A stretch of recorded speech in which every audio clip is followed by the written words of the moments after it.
जैसा कि last episode में हमने देखा कि वॉरियर ली शैन लुओ फैंग को फाइट के लिए चैलेंज करते हैं और फिर उन दोनों के दरमियान एक काफी ज्यादा ऑसम फाइट होती है जिसमें लुओ फैंग उनसे जीत जाता है। और फिर इसके बाद लीडर होंग और लुओ फैंग के दरमियान फाइट हुई थी जिसके एंड में हमें ये नहीं दिखाया गया था कि इन दोनों में से कौन विनर है। अब इस एपिसोड की स्टार्टिंग में हम देखते हैं कि लीडर होंग के साथ फाइट करने के बाद लुओ फैंग अपनी कल्टीवेशन को और भी ज्यादा बढ़ाने के लिए एक पुरानी सिटी में आ जाता है और यहाँ पर आकर अपने इधर क्रिस्टल्स को बाहर निकाल लेता है ताकि वो इनकी एनर्जी को एब्जॉर्ब करके अपनी पावर को और भी ज्यादा बढ़ाए। ऐसा करते हुए साथ ही साथ वो अपने मन में सोचता है काफी देर तक ट्रेनिंग करने के बाद अब फाइनली वो टाइम आ चुका है कि मैं खुद को और भी ज्यादा इवॉल्व करूं। सिर्फ इन 92 गोल्डन इधर क्रिस्टल्स को यूज करते हुए मैं अपने लेवल को दोबारा से अप कर पाऊंगा। ये कहते हुए फैंग उन सभी गोल्डन इधर क्रिस्टल्स को एब्जॉर्ब करना शुरू कर देता है और उन सभी के सभी गोल्डन इधर क्रिस्टल्स को अपने इनर वर्ल्ड में भेज देता है। जहां पर जाने के बाद फैंग की गोल्डन और बहमूद की बॉडी उन सभी गोल्डन इधर क्रिस्टल्स को देखकर खुश हो जाती है और फिर उन सब की एनर्जी को एब्जॉर्ब करते हुए अपनी पावर को और भी ज्यादा बढ़ाने लगती है, जिसकी वजह से हम देखते हैं कि वहां पर उसका इनर वर्ल्ड वो भी बड़ा होने लगता है और दोबारा से रिक्रिएट हो रहा था जो कि पहले से भी ज्यादा बड़े साइज में हो रहा होता है। यानी कि दोस्तों लुओ फैंग का इनर वर्ल्ड जितना ज्यादा बड़ा होगा उसकी कल्टीवेशन और उसकी स्ट्रेंथ और उसकी पावर उतनी ही ज्यादा बढ़ती जाएगी। जब ये सारा प्रोसेस कंप्लीट हो जाता है तो वो बाता आकर इसको चेक करते हुए बताती है कि अब तुम्हारा इनर वर्ल्ड पहले से 40 किलोमीटर बड़ा हो गया है और साथ ही साथ 40 किलोमीटर ऊंचा भी हो गया है और इसी के साथ साथ अब तुम्हारी गोल्डन और बहमूद की बॉडी स्टार लेवल के लेवल 4 तक पहुंच चुकी है। हालांकि इसके लिए इन गोल्डन ईदर क्रिस्टल्स को यूज करना काफी ज्यादा एक्सपेंसिव है, लेकिन इससे तुम्हारी कल्टीवेशन स्पीड बहुत ज्यादा बढ़ गई है। फैंग का गोल्डन हॉर्न बहमूद अपनी पावर्स को बढ़ाने के बाद वहां पर जोर जोर से रोर कर रहा होता है। वो बाता की ये बात सुनकर फैंग खुश हो जाता है और आसमान से फ्लाई करता हुआ नीचे एक बिल्डिंग पर आ जाता है, जहाँ पर बुबाता लुओ फैंग को बताती है कि अब हमें अपनी कल्टीवेशन को और भी ज्यादा बढ़ाने के लिए इस यूनिवर्स को एक्सप्लोर करने के लिए निकलना चाहिए, जिससे हमें इस यूनिवर्स के बारे में और दूसरी सिविलाइजेशंस के बारे में काफी ज्यादा नॉलेज मिलेगी। वो बाता है कि इस बात से फैंग भी सहमत होता है, इसलिए वो अपनी कल्टीवेशन कंप्लीट करने के बाद अपने विला में आ जाता है और वहां पर आकर अपनी फैमिली के साथ एक क्वालिटी टाइम स्पेंड करता है और फिर उन्हें बताता है कि मुझे एक जरूरी काम से यहाँ से दूर जाना होगा। जिसके बाद वो अपने बच्चों से मिलता है और अपनी फैमिली से कहता है कि अब मुझे जाना होगा। ये कहते हुए वो उन सभी से विदा लेता है और अपने माउंटेन X-21 स्पेसक्राफ्ट में बैठकर वहां से चला जाता है। अब इसके बाद हम देखते हैं कि फैंग का स्पेसशिप अर्थ के ऑर्बिट को चीरता हुआ सीधा ऊपर स्पेस की तरफ जा रहा होता है। साथ ही साथ यहाँ पर लुओ फैंग अपने मन में सोच रहा होता है ये पहली बार है जब कोई ह्यूमन अर्थ को छोड़कर जा रहा है एलियन सिविलाइजेशन से बातचीत करने के लिए। ऑल्सो ये बहुत डेंजरस भी है, सो इसलिए मैंने इसके बारे में पहले ही फर्स्ट ब्रदर और सेकंड ब्रदर से डिस्कस कर लिया था ताकि मैं जाकर कोई रास्ता फाइंड करूं और वो तब तक अर्थ पर ही रहें ताकि अगर कोई अर्थ पर अटैक करे तो वो उन्हें संभाल पाए। उम्मीद है कि मेरा ये सफर यूनिवर्स में मौजूद सिविलाइजेशंस के बारे में काफी सारी इन्फॉर्मेशन ला पाएगा। यहाँ पर फैंग अपने मन में ये सोच रहा होता है तो वहीं दूसरी तरफ बुबाता सारी कैलकुलेशन कर रही होती है कि उन्हें कहाँ पर जाना है और साथ ही साथ वो ये कैलकुलेशन करने के बाद अपना डेस्टिनेशन भी मैप कर देती है कि उसे वहां पर जाना है और अपना काम निपटा देने के बाद वो सब कुछ ऑटो पायलट पर सेट कर देती है। इसी के साथ वो अर्थ के ऑर्बिट से होते हुए स्पेस में आ जाते हैं, जहाँ पर फैंग उससे कहता है कि स्पेस को देखने का व्यू 100% कर दो ताकि मैं सारी स्पेस को अच्छे से देख पाऊं। जिस पर बुबाता भी एक अच्छे सोल्जर की तरह अपने कैप्टन की बात मानते हुए सैल्यूट करती है और जैसा फैंग ने बोला वैसे ही करती है। जिसके बाद वो अपनी एलियन सिविलाइजेशन से मिलने की जर्नी को स्टार्ट कर देते हैं और अपने स्पेसशिप की स्पीड को लाइट स्पीड पर सेट कर देते हैं।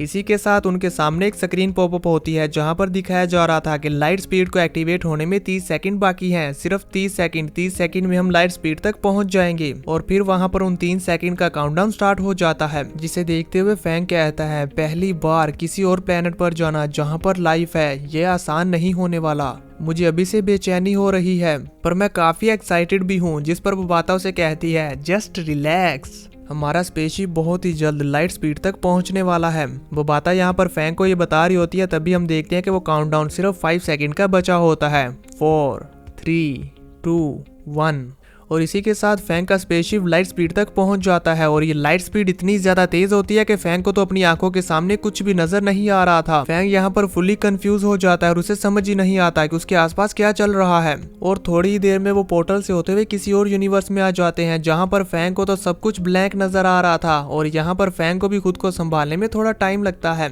जैसे वो खुद को संभाल कर अपनी आंखें खोलता है तो अपने आसपास के नजारे को देखकर काफी हैरान होता है कि ये क्या, ये सब क्या है। फैंग को तो अभी तक नहीं मालूम कि ये क्या है और ना ही बुबाता उसे कोई रिस्पॉन्स कर रही है, पर यहाँ पर हमें बताया जाता है कि ये है डार्क यूनिवर्स। और फिर हमें यहाँ पर इस डार्क यूनिवर्स का थोड़ा सा व्यू दिखाया जाता है। आप सभी लोग स्क्रीन पर देख ही रहे होंगे कि ये दिखने में कितना ज्यादा ऑसम लग रहा है। फैंग का स्पेसशिप इस डार्क यूनिवर्स से होता हुआ जा रहा होता है, जहाँ पर फैंग देखता है कि उसके सामने एक बड़ी सी चीज है जिसके साथ उसका स्पेसशिप टकराने वाला है। ये देखकर वो परेशान होते हुए कहता है बबाता बबाता, पर बुबाता कोई भी रिस्पॉन्स नहीं करती, जिसकी वजह से फैंग वहां पर और भी ज्यादा पैनिक करने लगता है कि अब क्या होगा, हमारा स्पेसशिप टकरा जाएगा। वो काफी ज्यादा डर जाता है और कहता है बबाता बबाता, लेकिन बुबाता उसकी बात पर कोई भी रिस्पॉन्स नहीं करती और फैंग का स्पेसशिप वहां पर उस बड़ी सी चीज से टकरा कर उसके अंदर से होता हुआ गुजर जाता है। फैंग को तो यहाँ पर लग रहा था कि उसका स्पेसशिप इसके साथ टकरा कर डिस्ट्रॉय हो जाएगा और वो भी यहाँ पर मारा जाएगा, जिसकी वजह से उसकी तो यहाँ पर सांसें अटक चुकी थी। जब वो देखता है कि उसका स्पेसशिप डिस्ट्रॉय नहीं हुआ तो वो चैन की सांस लेता है और उसकी सांस में सांस आती है। फैंग को इस तरह से इतना ज्यादा घबराया हुआ देखकर बुबाता उस पर बहुत ज्यादा हंसती है और यहाँ पर बुबाता तो अपनी हंसी को कंट्रोल ही नहीं कर पा रही थी, उल्टा सीधा होकर हंस रही थी। बुबाता को इस तरह से खुद पर हंसता हुआ देखकर फैंग भी कहता है ये बिना सुधरेगी नहीं, और फिर वो खुद को संभालते हुए खड़ा हो जाता है। तो अब बुबाता उसके पास आती है और उसे कहती है ये है डार्क यूनिवर्स, हम डार्क यूनिवर्स में आ गए हैं।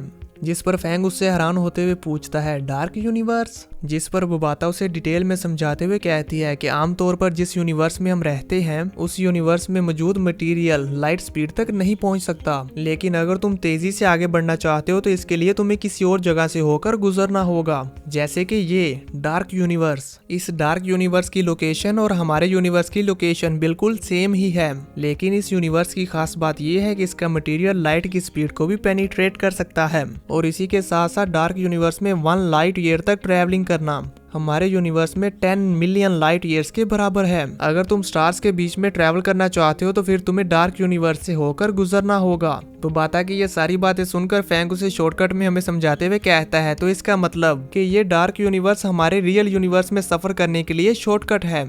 जिस पर बुबाता उसे कहती है हाँ तुम सही समझे। तो फैंग उससे पूछता है अगर हमें इस डार्क यूनिवर्स से अपने यूनिवर्स में वापस जाना हो तो क्या करना होगा। बुबाता उसे कहती है ये तो बहुत आसान है, बस तुम्हें अपने स्पेसशिप की स्पीड को कम करना है, इतना कम कर देना है कि तुम रुक जाओ और फिर तुम अपने यूनिवर्स में वापस पहुंच जाओगे। अब फैंग को डार्क यूनिवर्स का सारा कॉन्सेप्ट समझा देने के बाद बुबाता अपने सामने स्क्रीन पर देखती है कि हमारे डेस्टिनेशन तक पहुंचने में सिर्फ 10 दिन बाकी है और साथ ही साथ स्क्रीन पर उस प्लेनेट की पिक्चर भी दिखा रही होती है और फैंग से कहती है कि तुम्हें बस अब 10 दिन और आराम से वेट करना होगा। फैंग उस प्लेनेट की पिक्चर को देखते हुए कहता है क्या ये प्लेनेट हमारी इस जर्नी की डेस्टिनेशन है? Planet dragon. बुबाता उसे कहती है हाँ बिल्कुल। अब फिर इसके बाद हमें 10 दिन बाद का सीन दिखाया जाता है जहाँ पर हम देखते हैं कि लुओ फैंग और बुबाता का स्पेसशिप एक वॉर्म होल से होते हुए बाहर आता है और इसी के साथ हमें ये भी मालूम हो जाता है कि ये लोग अपने डेस्टिनेशन तक पहुंच चुके हैं, जहाँ पर हम देखते हैं कि बुबाता लुओ फैंग के साथ मस्ती कर रही होती है और उसकी आंखों को बंद करके कहती है गैस करो हम कहाँ पर आ गए। साथ ही वो उसकी आंखों के आगे से अपने हाथ हटा देती है। फैंग उस प्लेनेट ड्रैगन को अपने सामने देखकर खुश हो जाता है तो बुबाता से कहती है लो हम आ गए। फिर वो फैंग को बताती है कि प्लेनेट ड्रैगन और हमारी अर्थ के दरमियान जो डिस्टेंस है वो 32,000 लाइट ईयर्स का है और इसी के साथ साथ ये एक सुपीरियर प्लेनेट है जो कि 100 ऑफ टाइम से भी ज्यादा लग्जरियस है, यिनलैंड किंगडम से भी कहीं ज्यादा। यहाँ आने वाला हर शख्स अमीर है। लुओ फैंग ये पहली बार है कि सोलर सिस्टम में अर्थ का एक ह्यूमन यहाँ तक पहुँचा है, ना सिर्फ इस सोलर सिस्टम में पहुँचा बल्कि एक एलियन सिविलाइजेशन तक आ पहुँचा है। तुम यहाँ स्पेस में अपना पहला कदम रखोगे। फैंग को यह सब बताते हुए बुबाता काफी खुश हो रही होती है। इसी के साथ व्यू चेंज हो जाता है और दूसरी तरफ हम देखते हैं उस एलियन स्पीशीज को जो कि अर्थ पर अटैक करने के लिए जा रहे हैं। उनका स्पेसशिप एक पोर्टल से बाहर निकलता है। इसी के साथ उस स्पेसशिप का कैप्टन अपने एआई को आवाज देते हुए कहता है अटूका हमें पहले लाइफ प्लेनेट तक पहुंचने में और कितना टाइम लगेगा। और यहाँ पर फर्स्ट टाइम हमें उस एलियन स्पीशीज की एआई सिस्टम को दिखाया जाता है जो कि एक लड़की होती है बिल्कुल बुबाता की तरह, पर यहाँ पर इसका नाम है अटूका। अब हम ये तो नहीं जानते कि ये बुबाता की तरह इंटेलिजेंट है या नहीं, ये हमें आगे आने वाले एपिसोड्स में मालूम होगा। अटूका अपने कैप्टन को बताती है कि हम 61 डेज में उस जगह पर पहुंच जाएंगे, जिस पर वो खुश होते हुए कहते हैं ये तो अच्छा है।